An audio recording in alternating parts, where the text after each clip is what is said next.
Vegetables में antioxidants है, टमाटर में बहुत एंटीऑक्सीडेंट्स होता है। तो आखिर इसका क्या फ़ायदा, ये एंटीऑक्सीडेंट्स हमारे बॉडी में क्या काम करता है?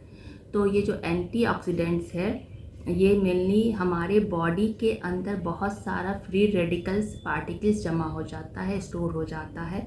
तो वो जो फ्री रेडिकल्स पार्टिकल्स होता है हमारे बॉडी के अंदर टिश्यू सेल्स को वो सही से वर्क नहीं करने देता है, उसमें प्रॉब्लम लाता है। तो उसी को जो एंटीऑक्सीडेंट्स होता है उसको ख़त्म करने का काम करता है। तो यही एंटीऑक्सीडेंट्स होता है। तो ये जो फ्री रेडिकल्स पार्टिकल्स से कहाँ से हमारे बॉडी में आते हैं? पहला सोर्स तो हमारा बॉडी खुद है, हमारे बॉडी का मेटाबॉलिक एक्शन जो है जिसके थ्रू कुछ ना कुछ फ्री रेडिकल्स पार्टिकल जो होते हैं वो बन जाते हैं। और दूसरा सोर्स जो होता है हमारे बॉडी के बाहर से आता है, वो हमारे इन्वायरमेंट से आता है। हमारे इन्वायरमेंट से यानी कि जो हम सांस लेते हैं तो वो जो पॉल्यूटेड एयर होता है, पॉल्यूटेड एयर में मेनली जो सिगरेट वाला जो एयर होता है वो बहुत हार्मफुल होता है। ओजोन, फिर रेडिएशन जो होता है, फिर एक्सरे वगैरह जो होता है, इस सब के थ्रू हमारे बॉडी के अंदर क्या होता है, फ्री रेडिकल्स पार्टिकल जाता है।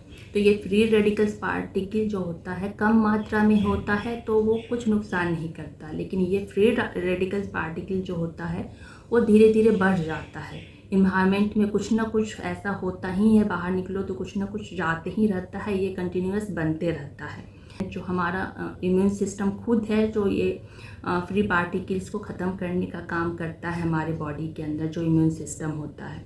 लेकिन वही इम्यून सिस्टम स्ट्रॉन्ग कब होता है तो हम ऐसा फूड खाते हैं, एंटीऑक्सीडेंट फूड, यानी जिसमें प्लांट बेस्ड फूड में जनरली ज़्यादा होता है, जो कि वेजिटेबल्स, फ्रूट्स और होल ग्रेन्स जो होते हैं, nuts, seeds, herbs and spices, Coca. तो ये सब में मेनली जो होता है ज़्यादातर ये एंटीऑक्सीडेंट्स पाए जाते हैं। सब फ्रूट्स वेजिटेबल्स में नहीं होता, कुछ कुछ में, जैसे टमाटो है, नींबू है, विटामिन सी है, विटामिन सी, विटामिन ई, ये सब क्या है कि एंटीऑक्सीडेंट्स का ही काम करता है।